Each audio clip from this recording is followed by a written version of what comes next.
السلام علیکم ورحمۃ اللہ وبرکاتہ نحمده ونصلی علی رسوله الکریم اما بعد فاعوذ باللہ من الشیطان الرجیم بسم اللہ الرحمن الرحیم کل من علیہا فان ویبقى وجہ ربک ذو الجلال والاکرام صدق اللہ العظیم۔ محترم حاضرین جمعہ، بزرگ دوستو اور میرے عزیز ساتھیوں، ہم جس وقت سے گزر رہے ہیں یہ رمضان المبارک کی تکمیل کا وقت ہے۔ کچھ ہی گھنٹے بچے ہیں، کچھ ہی لمحات بچے ہیں کہ ہم رمضان سے اور رمضان ہم سے جدا ہو جائے گا۔ لیکن دوستو، اللہ رب العزت نے یہ دنیا کا قانون اور اصول ہی اس طرح بنایا ہے کہ جو چیز آتی ہے وہ جاتی ضرور ہے۔ اور اللہ رب العزت نے قرآن مجید میں سورہ رحمان میں فرمایا ہے کل من علیہا فان، ہر چیز کو فنا ہے، ہر چیز ختم ہو جائے گی، لیکن آپ کے رب کی ذات ایسی ہے جو کبھی ختم نہیں ہوگی۔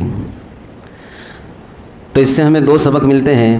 پہلا سبق تو یہ ملتا ہے کہ رمضان مبارک آیا تھا اور ختم ہی ہونا تھا، اس کو مکمل ہی ہونا تھا، تو کیوں آیا تھا؟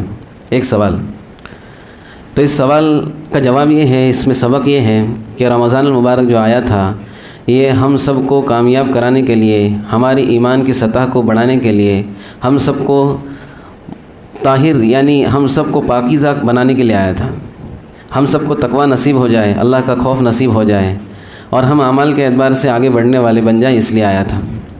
رمضان المبارک یوں ہی نہیں آیا تھا، ایک تہوار کے طور پر نہیں آیا تھا، بلکہ ایک ذمہ داری کے طور پر رمضان المبارک آیا تھا۔ پہلا سبق یہ ملتا ہے۔ تو ہم اس بات پر آج غور کریں کہ ہماری اس رمضان المبارک میں کتنی ترقی ہوئی، ہم نے اللہ سے اپنا تعلق کتنا جوڑا۔ اگر جڑا ہے، ترقی ہوئی ہے، تو اس پر اللہ کا شکر کرے، کیونکہ اللہ کی توفیق سے ہوئی، اور اگر نہیں ہوئی تو اس پر اللہ رب العزت سے معافی مانگے، توبہ کرے، استغفار کرے۔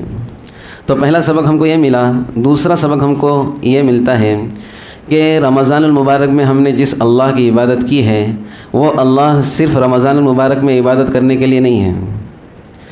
ہم نے اللہ کی فرما برداری کی، گناہوں سے بچے، آنکھوں کے گناہ سے بچے، زبان کے گناہ سے بچے، کانوں کے گناہ سے بچے ہیں، تو یہ صرف رمضان المبارک کی حد تک نہیں ہے، بلکہ اللہ رب العزت نے ہم سب کو اس بات کا حکم دیا ہے کہ میں تمہارا رب کب تک ہوں؟ ہمیشہ تک ہوں، اور میری فرما برداری جب تک تم زندہ رہو گے اس وقت تک تم کو کرنا ہے۔ تو رمضان المبارک اپنی وقت کے حساب سے تو ختم ہو جائے گا، اس کی تکمیل ہو جائے گی، انشاءاللہ آئندہ سال بھی آئے گا، لیکن ہم ہوں گے نہیں ہوں گے کوئی بھروسہ نہیں۔ اس لیے اس رمضان کے اثرات کو اپنی زندگی میں برقرار رکھنے کے لیے ہم کو اعمال میں جڑے رہنا ہے۔ اب دوستو، ہر وقت کی اللہ رب العزت کی طرف سے کوئی نیکی ہے، اس رمضان کے مکمل ہونے پر، رمضان کے پورا ہونے پر ہمارے اوپر کچھ چیزیں عائد ہوتی ہیں اللہ کی طرف سے، تو اس کو آج ہم سمجھیں گے۔ سب سے پہلے تو دوستو، رمضان المبارک کے آخر میں ہم سب پر صدقۃ الفطر واجب ہوتا ہے۔ جو ہم میں صاحب استطاعت ہے ان کو صدقہ فطر دینا واجب ہوتا ہے۔ تو صدقہ فطر کس کو کہتے ہیں؟ تو صدقہ فطر کہتے ہیں، اللہ کے نبی صلی اللہ علیہ وسلم نے ایک حدیث میں ارشاد فرمایا کہ رمضان المبارک کا ثواب، اس کی نیکیاں، جو ہم نے تراویح پڑھی، روزے رکھے، جو اعمال کیے، ان تمام چیزوں کا ثواب زمین و آسمان کے بیچ میں لٹک جاتا ہے، اللہ کی بارگاہ میں قبول نہیں ہوتا جب تک صدقہ فطر نہ دیا جائے۔ تو ایک مقصد یہ ہے کہ ہم نے جو نیکیاں کی ہے ہم صدقہ فطر دے کر اس پر مہر لگا دیں گے، اس کو سیل کر دیں گے۔ اب جو ہے وہ اعمال آسمانوں میں جائیں گے، اللہ کی بارگاہ میں اللہ اس کو قبول کر لیں گے۔ صدقہ فطر کا مقصد یہ ہے دوستو کہ اسلام ایک ایسا مذہب ہے، ایسا دین ہے، ایک ایسا زندگی گزارنے کا طریقہ ہے کہ اسلام نے ہم سب کی جنت کو، ہم سب کی کامیابیوں کو لوگوں کے ساتھ جوڑا ہے۔ کہ اگر کوئی مسلمان صرف اپنی اپنی عید منائے، اپنی اپنی خوشیاں بٹوریں، تو اس کی عید مکمل نہیں ہوگی جب تک کہ وہ دوسروں تک خوشیاں نہ پہنچائے۔ اور اللہ کے نبی نے فرمایا کہ پہلے خوشیاں پہنچاؤ، بعد میں خوشیاں مناؤ۔ اس لیے صدقۃ الفطر کو عید کی نماز سے پہلے غریبوں تک پہنچانا یہ واجب ہے۔ یہ کیا ہے؟ واجب ہے۔ اس لیے ہم اس بات کی فکر کریں کہ اگر ابھی تک ہم نے صدقہ فطر نہیں نکالا، کیونکہ صدقہ فطر کا وقت رمضان شروع ہوتے شروع ہو جاتا ہے۔ ہم میں سے بہت سارے لوگ ہیں جو رمضان کے پہلے روزے سے صدقہ فطر نکالنا شروع کر دیتے ہیں، بہت اچھی بات ہے۔ افضل تو یہ ہے کہ عید کی نماز کے لیے جاتے وقت نکالیں، لیکن اگر ہم کو اندیشہ ہے کہ عید کی نماز کے لیے جاتے وقت کس کے ہاتھ میں دیں گے، وہ واقعی ضرورت مند ہے یا نہیں ہے، واقعی ضرورت مند ہے یا نہیں ہے، ہم پریشانی میں آ جائیں گے، تو اس بہتر یہی ہے کہ آج ہی نکال دیں صدقہ فطر، آج ہی نکال دیں۔ اب سوال یہ پیدا ہوتا ہے کہ کون نکالے گا صدقہ فطر؟ سب نکالیں گے تو لیں گا کون، اور سب لیں گے تو نکالے گا کون؟ تو اللہ رب العزت نے اپنے نبی کے ذریعے ہم کو یہ بتایا کہ صدقہ فطر وہ لوگ نکالیں گے جو لوگ زکوٰۃ نکالتے ہیں، یعنی جن پر زکوٰۃ واجب ہوتی ہے، جن کو زکوٰۃ دینا ضروری ہوتا ہے، ان کے لیے صدقہ فطر بھی نکالنا واجب ہوتا ہے۔ لیکن فرق یہ ہے کہ صدقہ فطر آدمی اپنی طرف سے، اپنی بیوی کی طرف سے، اپنی اولاد کی طرف سے، غرض جو بھی ہمارے ماتحت ہیں، ہمارے انڈر میں ہیں، ہماری کفالت میں ہیں، ان کی طرف سے ہم پر صدقہ فطر نکالنا واجب ہے، تو ہم اپنے پورے گھر کی طرف سے صدقہ فطر نکالیں۔ بالغ اولاد کی طرف سے ہمارے اوپر واجب نہیں ہے، بالغ اولاد خود اپنی نکالے گی، لیکن اگر ہم ان کا بھی نکالنا چاہتے ہیں تو ان کو اطلاع دے کر نکالیں گے، بھائی میں تیرا بھی نکال رہا ہوں۔ اسی طرح ہمارے ماں باپ بوڑھے ہیں، اب ان کا کوئی روزی روٹی کا کمانے کا انتظام نہیں ہے، ان کی طرف سے بھی صدقہ فطر ہم کو نکالنا ہے، ٹھیک ہے؟ تو ایک تو یہ کہ جو زکوٰۃ نکالے گا وہ صدقہ فطر ضرور نکالے گا۔ اسی طرح اگر کسی کے اوپر زکوٰۃ تو واجب نہیں ہے، لیکن اس کے پاس اتنا سامان ہے گھر میں، فرنیچر وغیرہ ہے، یا مہنگا والا موبائل ہے، گاڑی ہے، یہ موبائل گاڑی پہ زکوٰۃ واجب نہیں ہے، تو نصاب تک تو وہ نہیں پہنچا، لیکن اس کے پاس اتنی ساری چیزیں ہیں استعمال کی جو نصاب تک پہنچ گئی، تقریباً 40,000 روپے تک وہ سب چیزیں ملا کر اس کی اماؤنٹ بنتی ہے، تو اس پر بھی صدقہ فطر نکالنا واجب ہے۔ شوافی کے نزدیک صدقہ فطر نکالنا ہر اس شخص پر واجب ہے جو عید کے دن اپنے خرچ سے زیادہ اماؤنٹ اپنے پاس رکھتا ہوں۔ عید کے دن میری اتنی ضرورت ہے، میں اتنا خرچ کروں گا میرے بچوں پر، میرے گھر پر، اس کے باوجود میرے پاس اتنا پیسہ بچتا ہے کہ میں آسانی سے صدقہ فطر نکال سکتا ہوں، تو شوافی کے نزدیک ایسے شخص پر بھی صدقہ فطر نکالنا واجب ہے۔ اب دینا کس کو ہے؟ دینا ان لوگوں کو ہے جن کو ہم زکوٰۃ دیتے ہیں، غربا کو، مساکین کو، جو لوگ حاجت مند ہے واقعی، ایسا نہیں کہ کسی کو بھی دے دیے، اور جس کو ہم دے رہے ہیں اس کا مسلم ہونا بھی ضروری ہے، کسی غیر مسلم کو ہم صدقہ فطر نہیں دے سکتے۔ بہت سارے لوگ جو ہے آرام سے عید کے دن اٹھ کے آتے ہیں نماز کے لیے، اور باہر بہت سارے غیر مسلم مانگنے کے لیے بیٹھتے ہیں، ان کو دیتے ہیں اور یہ سوچتے ہیں کہ ہمارا صدقہ فطر ادا ہو گیا، یہ صدقہ فطر ادا نہیں ہوگا۔ اسی طرح بعض لوگ جو ہے مسجد کا چندہ وغیرہ ہوتا ہے اس میں صدقہ فطر ڈال دیتے ہیں، نعوذ باللہ، اس سے بھی ہمارا صدقہ فطر ادا نہیں ہوگا۔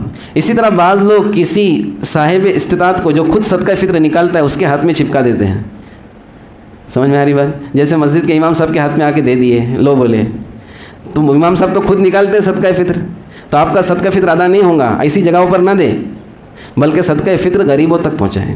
کہاں تک پہنچائیں؟ غریبوں تک پہنچائیں، یہ ہماری ذمہ داری ہے۔ اس کا مقصد ہی یہ ہے کہ عید کے دن کوئی بھی مسلمانوں میں سے کسی کا بھی گھر بھوکا نہ رہے، اور اس گھر میں بھی خوشیاں منائی جائے، اس گھر میں بھی اللہ کو یاد کیا جائے، تو اس کی فکر ہم کو کرنا ہے۔ اب دوستو ایک چیز یہ ہے کہ عید کے دن کی سنتیں ہم کو سمجھنی ہیں۔ صدقہ فطر بھی جو ہے اہم سنتوں میں سے ہے، واجب تو ہے ہی، لیکن اللہ کے نبی صلی اللہ علیہ وسلم کا معمول صدقہ فطر کا عید کے دن بہت لوگوں کو ترغیب دینا، یہ بہت اہم چیز ہے، تو یہ تو ہم کو کرنا ہی ہے۔ اب عید کے دن کی اور کیا سنتیں ہیں؟ سب سے پہلے دوستو اب جو ہے ہم شروعات سے شروع کرتے ہیں۔ آج کی جو رات ہوں گی انشاءاللہ چاند تو نظر آئے گا ہی، اور نہیں آیا تو بھی کہیں نہ کہیں سے تو اس کو ڈھونڈ کے نکال ہی لیں گے ہم لوگ، ہے نا؟ تو آج کی جو رات ہوں گی اس کو حدیث کے اندر کہا گیا ہے لیلۃ الجائزہ۔ کیا کہا گیا ہے؟ لیلۃ الجائزہ۔ جائزہ کا مطلب ہے انعام کی رات، جو ہم نے ایک مہینہ اللہ کے واسطے جو بھی ٹوٹا پھوٹا کیا، جیسے بھی روزے رکھے، جیسے بھی عبادت کی، اب یہ ہے اللہ رب العزت اس پہ ہم کو کیا دیں گے؟ آج انعامات دیں گے۔ اس لیے ہم چاند دکھتے ہی رمضان کو اور اپنے آپ کو بھول نہ جائیں۔ بعض لوگ تو پلاننگ بنا کے رکھتے ہیں کہ جیسا چاند دکھا ویسا ہم بھی چاند بن جائیں گے۔ کیا بن جائیں گے؟ ڈائریکٹ اگلے سال نظر آئیں گے ہم۔ یہ چاند تو ہر مہینے نظر آتا ہے، ہم ایک سال والے چاند نہ بنیں، بلکہ ہم اس بات کی فکر کریں کہ چاند نظر آنے پر اللہ کو نہ بھولے۔ رمضان ختم ہو گیا لیکن اس کے اثرات کو، اس کی برکتوں کو آج سمیٹنے کی رات ہے، تو اللہ کے نبی صلی اللہ علیہ وسلم نے ترغیب دی کہ اس رات میں جاگو، اس رات میں مسجدوں کو بھی آباد کرو، اپنے گھروں میں عبادت کرو، جتنا ہو سکے دعاؤں میں، استغفار میں لگو۔ کیونکہ دوستو اللہ رب العزت کا ایک قاعدہ ہے کہ جو نیکی کر کے اکڑتا ہے وہ مردود ہو جاتا ہے۔ شیطان نے اتنی نیکیاں کی کہ آسمانوں میں کوئی جگہ نہیں جہاں پہ سجدہ نہ کیا ہو، لیکن اکڑ گیا کہ میں آگ سے بنا ہوں، میں کیوں آدم کو سجدہ کروں؟ تو اللہ رب العزت نے قیامت تک کے لیے مردود قرار دے دیا، بد نصیب ہو گیا ہوں۔ اور حضرت آدم علیہ السلام سے خطا ہو گئی، اللہ کی ایک نافرمانی ہو گئی، لیکن توبہ کی تو گناہ ہونے کے باوجود توبہ کرنے پر آدم علیہ السلام کو اللہ نے مقبول کر لیا. کیا کر لیا؟ مقبول کر لیا. تو ہم جو ہے جو ہم نے نیکیاں کی ہے اس کے لیے ہم استغفار کریں, نیکی کر کے اللہ سے توبہ کریں, اللہ کے سامنے روئے, گڑ گڑائے, اپنے زندگی کے فیصلے کرائے اللہ سے کہ اللہ جس طرح تو نے اس وقت توفیق دی, اس مہینے میں ہم کو اعمال پر جمایا ہے, آگے بھی ہم کو جمنے کی توفیق دے. تو اس طرح انشاءاللہ ہم پورا سال اللہ کے لیے اللہ کی نسبت پر جمنے والے بنیں گے. تو سب سے پہلے آج کی رات کو آباد کرنا ہے. دوسری چیز عید کی سنتوں میں سے ایک اہم سنت یہ ہے کہ غسل کرنا. عید کا سنت غسل ہے, عید کے دن کا غسل کرنا. اس کا وقت شروع ہو جاتا ہے آدھی رات سے. فجر کے پہلے بھی ہم عید کا غسل کر سکتے ہیں, بلکہ کرنا چاہیے. صبح سویرے فجر کے پہلے غسل کر لے, فجر کی نماز پڑھے اور عید کا انتظار کرے. یہ بہت بڑی نیکی کا کام ہے. اسی طرح عید کی نماز کے لیے آنے سے پہلے ہم کچھ نہ کچھ کھائیں, کیونکہ ابھی تک صبح صادق کے بعد ہمارے لیے کھانا حرام تھا رمضان میں, لیکن رمضان ختم ہوتے ہی شوال آ گیا. اب شوال ہوتے ہی ہمارے لیے کھانا ضروری ہو گیا. عید کے دن روزہ رکھنا حرام ہے. عید کے دن کوئی روزہ نہیں رکھ سکتا. اگر رکھ دیا نیکی سمجھ کے الٹا گناہ ہوگا اس کو, کیونکہ اللہ رب العزت چاہتے ہیں کہ میرا جو حکم ہے اس پر عمل کرو. میں کہوں گا رکنے رک جاؤ, میں کہوں گا کرنے کر لو, یہی میری فرما برداری ہے. جب اللہ نے کہا ہم کریں گے, جب رکنے کو کہا رک جائیں گے. تو عید کے دن عید الفطر میں کچھ کھا کر آنا, کھجور ہو اور طاق عدد میں ہو تو بہتر ہے, افضل ہے. بلکہ اللہ کے نبی صلی اللہ علیہ وسلم عید کی نماز سے پہلے کھجور تناول فرماتے تھے عید الفطر میں, اور بقرہ عید کے اندر عید کی نماز کے بعد کلیجہ کھانا یہ سنت ہے نماز کے بعد, اور اس میں نماز سے پہلے.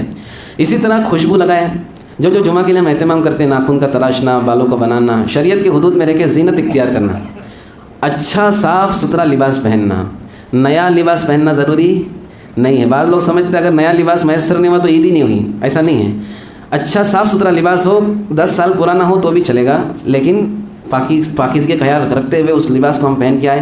سفید لباس ہو تو اور اچھا, سفید لباس کی فضیلت آئی ہے احادیث کے اندر. اسی طرح عید کی نماز کے لیے ایک راستے سے آنا اور دوسرے راستے سے جانا, یہ بھی اللہ کے نبی صلی اللہ علیہ وسلم کے زمانے کی سنت ہے. ہم راستہ تبدیل کریں عید کی نماز کے لیے آنے سے پہلے. اسی طرح عید کے دن ہم جو ہے جس طرح سے اپنے گھر کے اندر خوشیاں ہیں, تو صدقہ فطر کے علاوہ کی بات ہے ہم خوب خرچ کریں اپنے گھر والوں پر, اپنے پڑوسیوں پر. دل کھولے اس موقع پر. اس موقع پر دیکھو دوستو, انسان کو اگر کوئی چیز میسر ہوتی ہے, کوئی نعمت مل جاتی ہے, اس کو نیا گھر مل گیا, اس نے نئی گاڑی لے لی, کوئی بھی چیز ہوتی ہے تو وہ خوشیاں مناتا ہے اور لوگوں کو اس میں شریک کرنا چاہتا ہے. اور وہ خوشی کے اندر زکوٰۃ اور صدقہ نہیں کھلاتا لوگوں کو. سمجھ میں آ رہی بات؟ یہ اپنا اچھا مال کھلاتا ہے. تو عید کی بھی ایک بہت بڑی خوشی ہے کہ اللہ نے میرے گناہوں کو معاف کر دیا, مجھے اتنی ساری نیکیوں کی توفیق دے دی, مجھے رمضان المبارک کے روزے رکھنے کی توفیق دے دی. اس خوشی کے اندر ہم خوب خرچ کریں. جب خرچ کریں گے لوگوں پر تو اللہ رب فرماتے ہیں انفق یا ابن آدم انفق علیک, اے آدم کے بیٹے تو لوگوں پر خرچ کر, میں تجھ پہ خرچ کروں گا. یہ بات دوستو, یہ حدیث اتنی اچھی لگتی ہے مجھے, میں بار بار کہتا ہوں اور بار بار سوچتا ہوں, اور پھر اس کے ذریعے سے خرچ کرنا آسان ہو جاتا ہے کہ اللہ گارنٹی لے رہا ہے, اللہ ذمہ داری لے رہا ہے کہ ابن آدم تو خرچ کر, میں تیرے پہ خرچ کروں گا. اور اللہ جس کی گارنٹی لے لے تو اس کا کیا ہو سکتا ہے, کیا حال ہوگا اس کا. اس لیے دوستو عید کے دن ہم خوب خرچ کرنے والے بن جائیں. یہی تمام چیزیں تھیں. اب کچھ اعلانات ہیں. ایک تو یہ کہ اس مسجد کے اندر انشاءاللہ عید کی نماز 2 جماعتیں ہوں گی. پہلی جماعت 7 بجے ہوں گی اور دوسری جو جماعت ہوں گی وہ 8 بجے ہوں گی. تو جن کو جس طرح وقت مل جائے 7 والی یا 8 والی میں ہم شریک ہو جائے. اور جو لوگ آج جمعہ میں نہیں آ پائے, جو عید کی نماز یہاں پہ پڑھتے ہیں, ان تک بھی یہ بات پہنچائے کہ ٹاکولی مسجد کے اندر ایک جماعت 7 بجے ہوں گی اور ایک 8 بجے ہوں گی. اسی طرح دوسرا اعلان یہ ہے کہ ہم صدقہ فطر اپنے حساب سے اپنے اعتبار سے بھی دیتے ہیں. بعض لوگ کچھ ٹرسٹوں کو دیتے ہیں, ان کے ذریعے سے صدقہ فطر ادا کیا جاتا ہے. تو جن لوگوں کو کسی ٹرسٹ کو صدقہ فطر دینا ہے, جیسے میزان ٹرسٹ کا ٹیبل لگا ہے وہ بھی آج جمع کریں گے صدقہ فطر, تو جن لوگوں کو دینا ہے وہ آج ہی عصر کی نماز سے پہلے دیں, اس کے بعد نہ دے. عصر کی نماز کے بعد بھی دے سکتے ہیں لیکن اور لیٹ نہ کرے, ورنہ دوستو صدقہ فطر ہمارا وقت پہ پہنچے گا نہیں. کیونکہ صدقہ فطر عید کی نماز سے پہلے پہنچانا یہ تو افضل ہے, عید کی نماز تک نہ پہنچانا کہ عید کی نماز ہو گئی, اب یہ مکروہ عمل ہے. اور اگر صدقہ فطر عید کا دن گزر جانے تک نہیں پہنچایا تو یہ حرام ہے. کیا یہ عید کا دن گزر گیا, ابھی تک ہم اپنی جیب میں لے کے گھوم رہے صدقہ فطر, تو یہ کیا ہے, حرام ہے. اس لیے اس سے پہلے پہنچانے کی فکر کریں. اور عام لوگ پوچھ رہے ہیں اور پوچھتے ہیں ہمیشہ کہ صدقہ فطر کتنا ہونا چاہیے ہمارے زمانے کے, ہمارے علاقے کے حساب سے. تو ہم اگر گیہوں وغیرہ کا حساب پکڑتے ہیں تو ایک آدمی کی طرف سے 100 روپے صدقہ فطر نکالیں. 40 روپے کلو والا چاول ہے تو 2.5 کلو ہم نکالیں گے. تو اکثر یہ ہوتا ہے کہ لوگ ایک شخص کو اتنا اناج دے دیتے کہ وہ اناج بیچارہ اس کو رکھنے کو جگہ نہیں رہتی, تو وہ جا کر ہمارا 50 روپے کلو والا گیہوں بنیا کو جا کے 5 روپے کلو سے بیچ دیتا ہے. تو ہمارا کیا فائدہ ہوا اس میں, بنیا کا فائدہ ہوا. تو اگر ایسا موقع ہے تو اس موقع پر پیسہ دینا افضل ہے تاکہ اس کی دوسری ضرورتیں اس سے پوری ہو سکے. تو ایک آدمی کی طرف سے 100 روپے اگر گیہوں کا نصاب پکڑتے تو، اور اگر کوئی چاہتا ہے کہ میں جس طرح اللہ نے مجھ کو زیادہ دیا ہے میں بھی زیادہ دوں، تو کھجور کا نصاب پکڑیں گے تو ایک آدمی کی طرف سے 700 روپے نکلتے. کتنے نکلتے ہیں؟ 700 روپے ایک آدمی کی طرف سے. اب ہمارے گھر میں جتنے افراد ہیں یہ حساب سے ہم صدقہ فطر نکالیں اور جلد سے جلد اس کو پہنچانے کی فکر کریں. اللہ رب العزت ہم سب کو کہنے سننے پر عمل کی توفیق دے.